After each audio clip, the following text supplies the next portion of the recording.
ಆತ್ಮೀಯ H16 news ಅರ್ಥಾತ್ ಸೀತಾರಾಮ್ ನ್ಯೂಸದ ವೀಕ್ಷಕರೇ, ನಾನು ನಿಮ್ಮವ ಎಂ ಆಯುಧ ಮಲ್ಲಪ್ಪ ಜೊತೆ ಅವರು. ತಾವು ಈಗ ಸುದ್ದಿಗಳ ಲೋಕಕ್ಕೆ ಎಂಟ್ರಿ ಹೊಡಿತಾ ಇದ್ದೀರಿ. ಈ ಸುದ್ದಿಗಳನ್ನು ಪ್ರತಿಯೊಂದು ನೋಡೋ ಜೊತೆಗೆ ನಿಮ್ಮ ಅಭಿಪ್ರಾಯಗಳನ್ನು ಹಂಚ್ತಾ ಇರ್ರಿ. ಯಾಕಂದರೆ ಈ ಸುದ್ದಿಗಳು ನಿಮಗಾಗಿ, ನಿಮ್ಮ ಬದುಕಿಗಾಗಿ, ನಿಮ್ಮ ವೈಚಾರಿಕೆಗಾಗಿ, ನಿಮ್ಮ ತಿಳುವಳಿಕೆಗಾಗಿಯೂ ನಿಮಗೂ ಗೊತ್ತು, ಜೊತೆಗೆ ನಮಗೂ ನಿಮ್ಮೊಂದಿಗೆ ಇದೊಂದು ಮಾತಾಡುವಂಥ ಜೊತೆಗೆ ಸುದ್ದಿಗಳನ್ನು ಬಿಡುವಂಥ ಕೆಲಸ. ಈ ಕೆಲಸದಲ್ಲಿ ನಾವು ನಿಮ್ಮೊಂದಿಗಿದ್ದೀವಿ ಅಂತ ಹೇಳ್ತಾ ನೋಡ್ತಾ ಇರಿ ಈ ಸುದ್ದಿಗಳನ್ನು.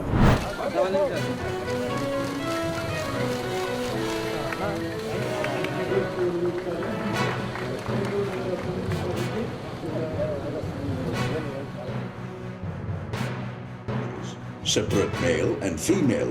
ಎರಡನೇದಾಗಿ ಶ್ರೀಯುತ ಬಿನು ನಯ್ಯರ್, ಹೆಡ್ ಅಡ್ಮಿನ್ ಶ್ರೀಯುತ ಬಿನು. ಈಗ ನಾನು ಚೀಫ್ ರೆನೋ ಇಂಜಿನಿಯರ್ ಆದಂಥ ವಿಕ್ರಮ್ ವೇಲಿ ತೋರಿಸುವ ಕಾರ್ಯಕ್ರಮ ಇದೀಗ ವಿಸ್ತೃತವಾಗಿ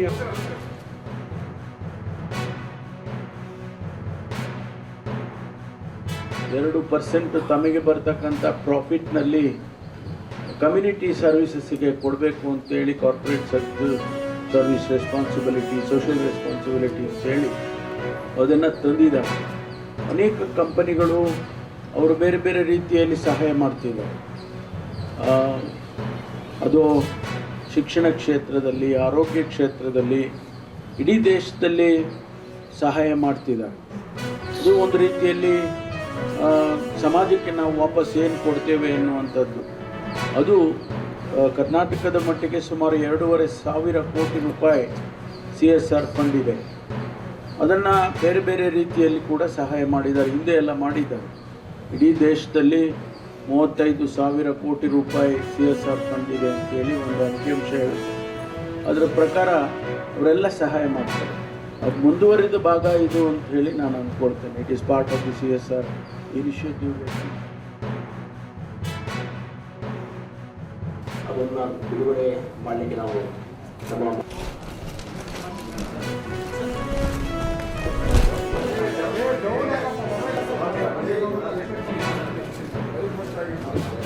ಅಲ್ಲ ರಿಪೋರ್ಟರ್ ಕೋಆಪರೇಟ್ ಮಾಡ್ತಾರೆ, ಸುಮ್ಮನೆ ಮಾತಾಡ್ತೀವಿ.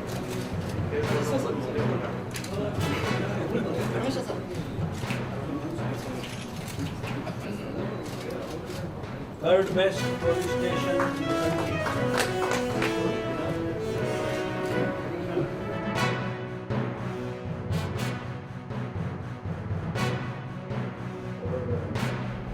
SC, ST, OBC, ಮೈನಾರಿಟೀಸ್ ಮತ್ತು ಬೇರೆ ಯಾರಿಗಾದರೂ ಕೂಡ ನಮಗೆ ನ್ಯಾಯವನ್ನು ಕೊಡೋದರಲ್ಲಿ ಮೊದಲನೇ ಸ್ಥಾನವನ್ನು ಕಳಿಸಿದೆ ಅಂತೇಳಿ ಭಾಳ ಹೆಮ್ಮೆಯಿಂದ ಕಳಿಸ್ತೇನೆ. 33 ಹೊಸ DCRE ಸ್ಟೇಷನ್ಗಳನ್ನು ಮಾಡಿದೆ. ಅದು first time in country. DCRE ಅಡಿಯಲ್ಲಿ ಸ್ಟೇಷನ್ಗಳನ್ನು ಮಾಡ್ತಕ್ಕಂಥ. ಇಲ್ಲಿವರೆಗೂ ಪ್ರತಿ ಸ್ಟೇಷನ್ನಲ್ಲಿ DCREಗಳು ಕೆಲಸ ಮಾಡ್ತಾ ಇದ್ದಾರೆ. ಅದು ನಾವು ಹೊರಗಡೆ ತೆಗೆದುಕೊಂಡು ಬಂದು DCREನೇ ಒಂದು ಸ್ಟೇಷನನ್ನು ಮಾಡಿ ಪ್ರತ್ಯೇಕವಾಗಿ SC, ST ಸಮುದಾಯಗಳಿಗೆ ಅವರಿಗೆ ಬರ್ತಕ್ಕಂಥ ತೊಂದರೆಗಳು ಮತ್ತು ಅವರಿಗೆ ಬರ್ತಕ್ಕಂಥ ಅನೇಕ ವಿಚಾರಗಳ ಬಗ್ಗೆ ಕ್ರಮ ತಗೊಳ್ಳೋದಕ್ಕೆ ಅವರಿಗೆ ಅಧಿಕಾರವನ್ನು ಕೊಟ್ಟಿದ್ದಾರೆ.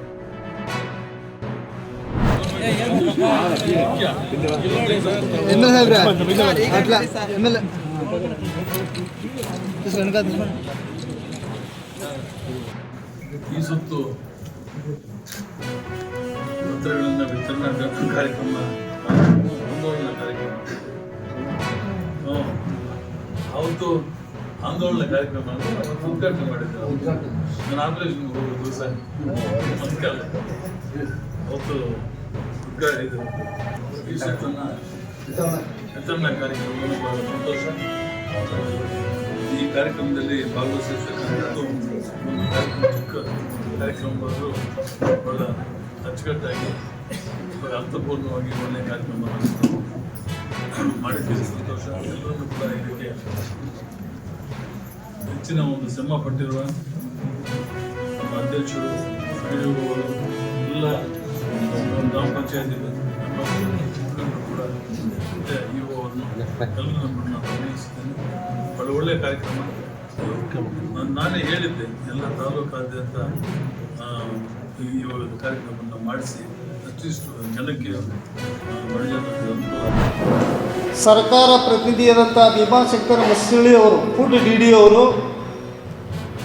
ಸುಮಾರು 4-5 ಸಾವಿರ ಜನರ ಸಮ್ಮುಖದಲ್ಲಿ ಜಿಲ್ಲಾಧಿಕಾರಿಗಳ ಎದುರುಗಡೆ ಮತ್ತು ಕಾರ್ಖಾನೆಯ ಮಾಲೀಕರುಗಳ ಎದುರುಗಡೆ ಒಂದು ಧಾರಣೆಯನ್ನು ನಿಗದಿಯಾಗಿದೆ. ಆ ಧಾರಣೆಯನ್ನು 3,165 ರೂಪಾಯಿ ಘೋಷಣೆ ಆಯಿತು ಅಂತೇಳಿ ಹೇಳಿಕೆ ಕೊಟ್ಟು ನಮ್ಮ ಪ್ರತಿಭಟನೆಯನ್ನು ಹಿಂಜರಿಸಲು ಕಾರಣಭೂತರಾದರು. ನಾವುಗಳು ರೈತರ ಜೊತೆಗೂಡಿ ವಿಜೃಂಭಣೆ ಆಚರಣೆ ಮಾಡಿದ್ದೀವಿ. ವಿಜೃಂಭಣೆ ಆಚರಣೆ ಮಾಡಿದಾಗ ಸರ್ಕಾರದ ಪ್ರತಿನಿಧಿಯಾದಂಥ ಜಿಲ್ಲಾ ಉಸ್ತುವಾರಿ ಮಂತ್ರಿಗಳು ಒಂದು ಪತ್ರಿಕೆ ಹೇಳಿಕೆ ಕೊಡ್ತಾರೆ. 2,950 ರೂಪಾಯಿ ಕಾರ್ಖಾನೆ ಮಾಲೀಕರು ಕೊಡ್ತಾರೆ, 50 ರೂಪಾಯಿ ಸರ್ಕಾರ ಕೊಡ್ತಾರೆ, ಟೋಟಲ್ ಆಗಿ 3,000. ಇವತ್ತು ಸರ್ಕಾರ ಪ್ರತಿನಿಧಿಯಾಗಿ ಬಂದಂಥ ಫುಡ್ DD ಅವ್ರಿಗೆ ಮಾತು ಕೇಳಬೇಕು ಅಥವಾ ಪ್ರಿಯಾಂಕಾ ಸಾಹೇಬ್ ಜಿಲ್ಲಾ ಉಸ್ತುವಾರಿ ಮಂತ್ರಿಗಳಾದಂಥ ಪ್ರಿಯಾಂಕಾ ಸಾಹೇಬ್ರ ಮಾತು ಕೇಳಬೇಕು ಅನ್ನೋದು ನಾವು ಗೊಂದಲದಲ್ಲಿದ್ದೀವಿ.